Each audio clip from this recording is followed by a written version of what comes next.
Hello everyone, JEE main PYQ question series की इस video में आपका स्वागत है। देखो इसमें क्या दिया हुआ है कि a body of mass 1 kg is suspended with the help of two string making angles as shown in the figure. तो यहाँ पे दो स्ट्रिंग है, इसमें टेंशन T1 लग रहा है, इसमें टेंशन T2 लग रहा है, और यहाँ पे इसका जो ब्लॉक है, जो बॉडी है, इसका मास है m के कारण यहाँ पे नीचे फोर्स जो लग रहा है वह mg लग रहा है। एंगल कुछ इस प्रकार से दिया हुआ है 60 डिग्री और 30 डिग्री। ठीक है, तो अपने वो दोनों में T1 का वैल्यू बताना है और T2 का वैल्यू बताना है। तो देखो इसे हम लोग, क्योंकि यार इक्विलिब्रियम में है तो net force along any axis क्या होगा, जीरो होगा। जब एफ नेट फोर्स इस पे जीरो है तो किसी भी एक्सिस लेंगे उसके अलोंग नेट फोर्स क्या होगा, जीरो होगा। एक यह मेथड यूज कर सकते हैं। दूसरा हम लोग क्या कर सकते हैं, दूसरा हम लोग लेमिस थ्योरम अप्लाई कर सकते हैं। तो लेमिस थ्योरम क्या होता है कि मान लो एक कोई पॉइंट मास है यहाँ पे, ठीक है, पॉइंट मास है, इसमें तीन फोर्स लग रहा है।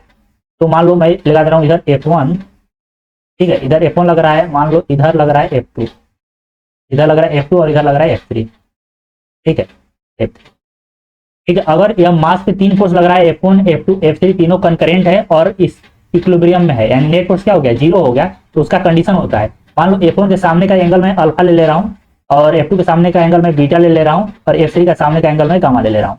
तो अगर यह बॉडी इक्विलिब्रियम में है, ठीक है, और तीनों फोर्स कंकरेंट हैं, तो लेमिस थ्योरम के अनुसार क्या बोलता है कि बोलता है कि F1 बाई साइन अल्फा, इसके सामने का angle, is equal to F2 by sine इसके सामने का angle beta, is equal to F3 by sine gamma.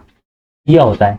अब ध्यान रखना, जब बॉडी किसमें हो, इक्विलिब्रियम में हो और तीन फोर्स लग रहा हो, तीनों कंकरेंट, ठीक है। वैसे हम लोग फोर्स को शिफ्ट कर सकते हैं, मान लो यहाँ पे भी लगता है तो शिफ्ट करके हम लोग बना सकते हैं। मतलब कि कुल मिला के ऐसे बोलो कि यहाँ पे लग रहा है, ऐसे लग रहा है, इधर लग रहा है और इधर लग रहा है, तो ये भी कंकरेंट ही होगा ना भाई। इसको एक्सटेंड कर लो ना यहाँ पे, कहीं समझ में आ रहा है, इस प्रकार से, ठीक है। तो अब यहाँ पे देखो वही फोर्स अप्लाई करो, तो देखो यहाँ पे T1, T2 और mg लग रहा है, तो यहाँ पे हम लोग क्या लिख सकते हैं, तो देखो यहाँ पे क्या होगा, यह एंगल कितना आया, यह 60 और यह 30, 90 हो गया, तो यह कितना बचा, यह 90 हो गया। तो यहाँ से लिख सकते हैं कि mg by sine 90 is equal to T1, T1 के सामने का एंगल इधर, तो यह कितना हो गया, यह 90 हो गया और यह 30 हो गया, तो साइन 90 प्लस 30 यह हो गया। उसी प्रकार से T2, तो यह हो गया साइन T2 के सामने का एंगल 90 प्लस 60, ठीक है। अच्छा, साइन 90 प्लस थीटा जो होता है वो क्या होता है, वो होता है कॉस थीटा। तो यहाँ से अगर मैं इसे लिखूं तो क्या आ जाएगा, यह mg आ गया, mg, और यहाँ से कितना आया, mg बाई 1, साइन 91 हो गया, और यह T1 आ गया, और यह आ गया कॉस 30, और यहाँ पे T2 आ गया, यह हो गया कॉस 60। तो अब निकाल लो यहाँ से T1, तो T1 यहाँ से क्या लिखेंगे, T1 लिखेंगे mg कॉस 30।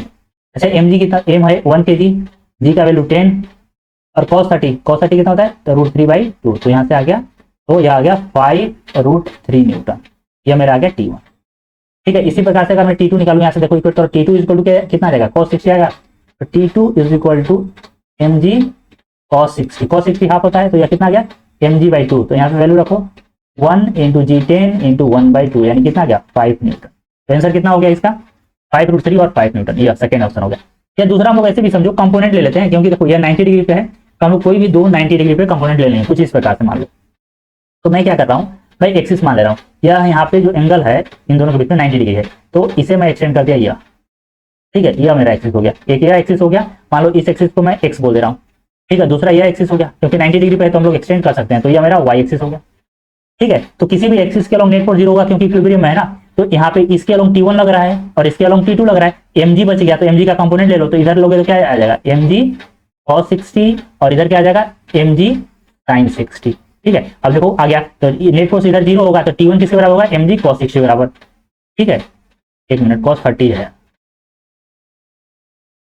cos 30, और यहाँ पे mg cos 30 हो गया, और यहाँ sin 30 हो गया, तो T1 किसके बराबर, mg cos 30, और आया भी था मेरा यहाँ पे, और T2 mg sin 30, जो कि यहाँ, जो कि sin 30 लिखो या cos 60 लिख सकते हो, इसको हम लोग लिख सकते हैं ना, mg sin 30 भी लिख सकते हैं, ठीक है। तो ये आंसर हो गया, ठीक है। आई होप आपको वीडियो अच्छा लगा होगा। अगर वीडियो अच्छा लग रहा है तो वीडियो को लाइक कीजिए, चैनल को सब्सक्राइब कीजिए, कुछ पूछना है तो कमेंट सेक्शन में मेंशन कीजिए, ठीक है। आज के लिए थैंक यू सो मच।